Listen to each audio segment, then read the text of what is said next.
할렐루야. 변함없이 사랑하시는 우리 하나님의 그 사랑 안에서 또 이 새 하루를 우리는 맞이합니다. 많은 사람들은 잠에서 깨면서 세상 염려근심을 합니다. 그리고 혹은 피곤함에 더 잠을 그렇게 청하려고 이불 속 더 깊은 곳으로 그렇게 파고들지요. 하지만 이 시간 우리는 하루의 처음 시간을 주님 앞에서 시작하고자 이 시간 주님의 집을 찾은 여러분 모두에게 하나님의 위로하심과 은혜와 그리고 크신 복이 임하기를 간절히 빌고 소망합니다. 여러분 항상 감사함으로 하루를 나는 성도들, 아직 우리는 오늘 하루 살지 않았어요. 그렇죠? 아직 살아보지 않았습니다. 오늘 하루를. 하지만 우리가 감사로 이 문을 열면 하나님은요 우리에게 다시 뒤돌아가는 것이 아니라 직진하게 만들 것이고요. 그리고 하나님 예비하신 크신 은혜와 복을 맛보며 할렐루야 찬양하며 이 하루를 또 마치게 될 줄로 믿습니다. 이 믿음으로 오늘 이 하루 함께하길 소망합니다. 자, 그리고 언제나 이 설교 영상에 올라오나 말씀 듣고자 기다리는 성도들도 있습니다. 그리고 말씀을 듣고 삶에 적용하고자 말씀을 들은 다음에 또 아멘으로 이렇게 답을 다는 성도들도 있는데요. 하나님이 기억하시며 반드시 복 주시기를 간절히 빌고 소망합니다. 하나님께서 이 시간도 예배하는 성도들을 찾는단 말입니다. 예배하는 즐거움과 기쁨이 온 성도들에게 있기를 주님의 이름으로 간절히 축원합니다. 자, 계속해서 에스겔 강해를 이어갑니다. 자, 오늘 성경은 에스겔 46장 9절로 15절까지의 말씀인데요. 자, 예배는 은혜의 통로입니다. 예배는 무엇이라고요? 은혜의 통로입니다. 라는 제목으로 주의 말씀 전할 때 말씀을 듣는 여러분들 모두가 다 진정 하나님이 찾으시는 예배자가 되기를 주님의 이름 간절히 축원합니다. 자, 앞서 하나님은 이스라엘 백성들에게 유월절을 비롯한 이 절기를 지키라 라고 명령하셨습니다. 절기를 지키라. 이 절기를 지킴으로써 자, 우리는 하나님의 은혜를 기억하는 거죠.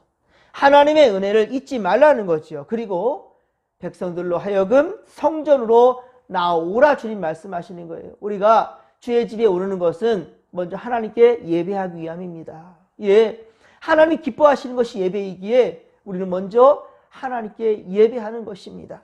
하지만 각처에서 엄청난 무리가 성전을 그렇게 밀려 들어오게 되면 질서를 보장받을 수가 없게 되죠. 이 시대 때는 더더군다나요. 실제적인 조치들이 필요했단 말입니다. 그렇지 않으면 성전은 큰 혼란에 빠지게 될 것입니다. 그래서 하나님은 정한 절기에 이 백성들이 성전을 출입하는 것과 관련된 규례에 대해서 지시해 주십니다. 오늘 말씀 가운데서는요. 9절에 보면 모든 정한 절기에 이 땅 백성이 여호와 하나님께 나오게 되는데요. 그때는 북문으로 들어온 자는 하나님께 경배하고 다시 북문으로 나갈 것이 아니라 그대로 남문으로 나가라는 거예요. 자, 그러면 남문으로 들어온 사람은 어떻게 하는가? 자, 남문으로 들어온 사람도 하나님께 경배한 다음에는 그대로 직진으로 북문으로 나아가게 된다라는 거예요. 그러니까 물 흐르듯이 그대로 직진하여 북문으로 나가라 라고 말씀하지요. 남문이든 북문이든 들어온 대로 그렇게 나아가라는 거예요. 그리고 군주, 왕, 이 군주도 다를 것이 없습니다. 군주도 무리 가운데 함께하며 그들이 들어올 때 같이 들어오고 또 그들이 나간다 한다면 군주도 같이 나아가라는 거예요. 하나님께 예배하는 모든 자들은요, 여러분, 하나님께 예배하는 모든 자들은 누구를 막론하고 스스로 높임을 받을 수가 없습니다. 스스로 높아질 수 있는 게 아니에요. 오직 하나님 한 분만 높이는 겁니다. 어떤 교회는 예배 인도나 기도를 마친 다음에도 그대로 그 강대상 의자에 앉아있는 경우가 있거든요. 거기 앉아서 뭐 하려고요? 말씀이 선포되는데 목사님 앞에서 말씀을 전하는데 강대상 위에 그대로 앉아있는 경우가 있단 말입니다. 그래서 뭐 하려고요? 여러분, 이 예배 가운데서는요, 그 누구를 막론하고 원로 목사님이 있다 할지라도 강단 밑에 내려가 아멘 하는 겁니다. 노 회장님이 말씀을 전하는데 아무리 선배란다 할지라도 말씀이 증거될 때는 어느 누구든지 전부 다 예배자가 되는 겁니다. 우리 진목교에서도 예배에 인도를 하고 기도를 하고 그렇다 할지라도 예배가 시작되고 말씀이 선포되면 다 밑으로 내려가서 말씀을 듣는 거예요. 저도 찬양 예배 때 같은 경우에는 제가 선포하는 말씀이 끝나면 저도 밑에 가서 같이 찬양에 합력해서 또 함께 하나님을 찬양하며 경배를 드리지요. 그렇습니다. 여러분, 이렇듯 우리는 예배 때는 분명한 우리는 주의 말씀을 듣는 자요. 또 우리가 산 제물이 돼야 되는데 우리가 죄 가운데 우리가 죽어야 되는데 우리 예수 그리스도께서 우리를 대신해서 화목제물이 되어 주셨지 않습니까? 대속제물로 십자가에 달려 돌아가셨지 않습니까? 그 은혜를 우리가 기억하며 감사하는 것이 바로 지금의 예배입니다. 이렇듯 이스라엘은요, 하나님께 공동의 제사를 드리며 이 예배를 드리고 그리고 베풀어 주신 은혜에 감사합니다. 하나님 앞에 감사하는 그 동시에 자신들이 하나님의 신앙 공동체, 자신들이 바로 신앙 공동체임을 스스로 확인하는 것입니다.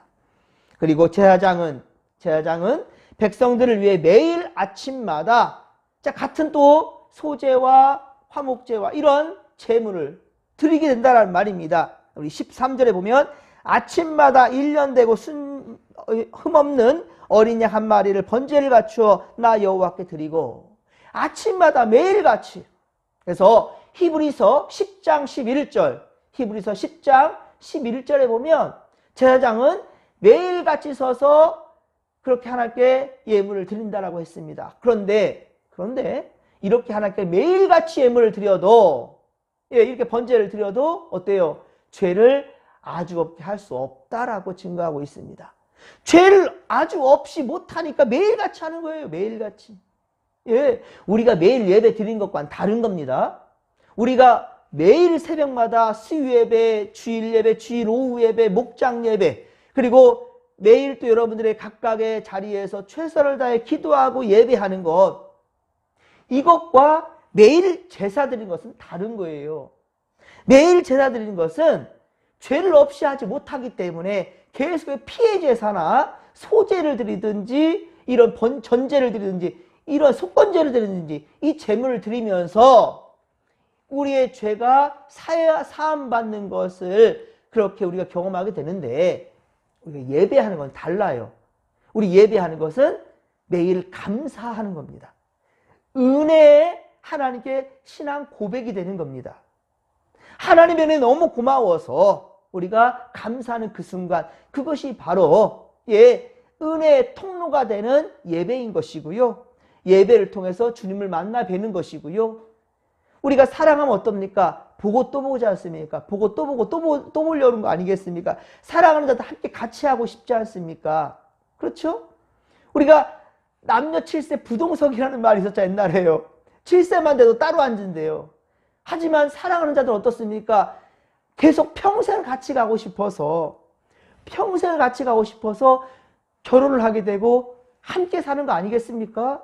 함께 하는 거예요. 사랑하는 자들은. 아무리 자식들이요 아침 일찍 나가서 직장을 나가고 학교를 간다 할지라도 다시금 집으로 들어오게 되어 있어요. 물론 이제 가정을 이루어서 출가한 자식들도 다른 일이겠지만, 그리고도 어때요? 명절이 되면 다시금 고향으로 돌아오지 않습니까?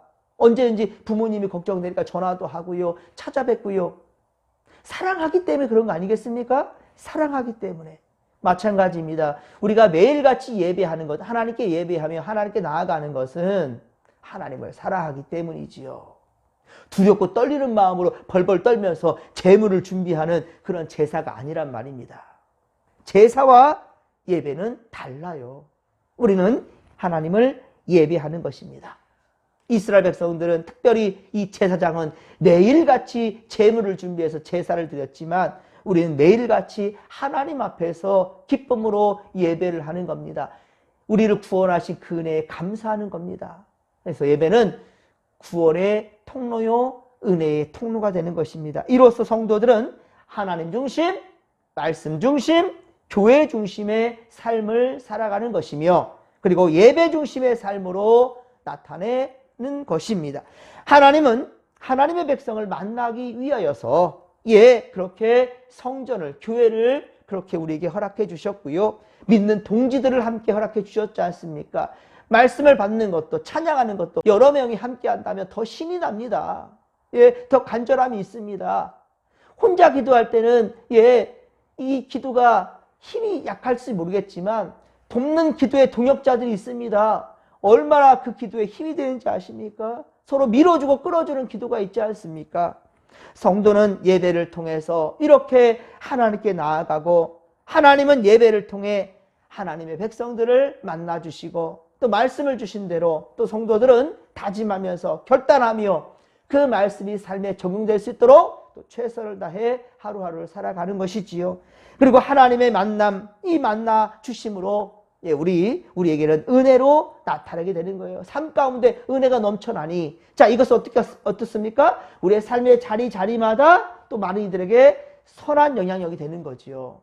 예, 이 마음이 즐거우면 어때요? 함께하는 모든 자들에게도 예, 내 행복함이 묻어날 수밖에 없는 거잖아요.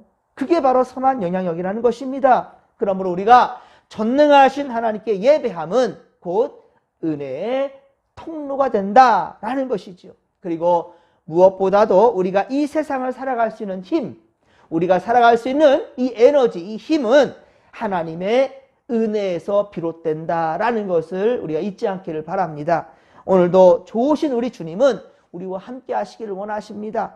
은혜 베풀어 주시기를 원하십니다. 예, 이 믿음 가지고 오늘도 우리가 주님 이름 부르며 함께 나아가십시다. 주여 삼창 부르며 기도하며 나갑니다.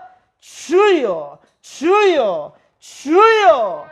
살아계신 하나님 아버지, 고맙고 감사를 드립니다. 우리가 오늘도 이 하루의 처음 시간을 코란배우 하나님 앞에서 말씀과 기도로 나아갑니다.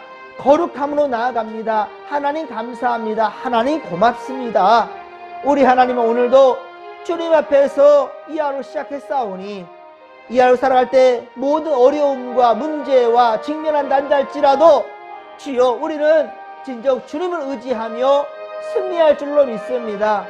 하나님, 우리 정말 아버지께서 지켜주셔서 우리가 하나님 잘 되어서 더욱 하나님의 영광을 드러낼 수 있도록 도와주시옵시고, 주님과 함께함으로 신나고 행복한 이 하루를 살아가며 또 많은 이들에게도 그 아버지여 주님의 은혜를 흘려내 보낼 수 있도록 도와주시옵소서.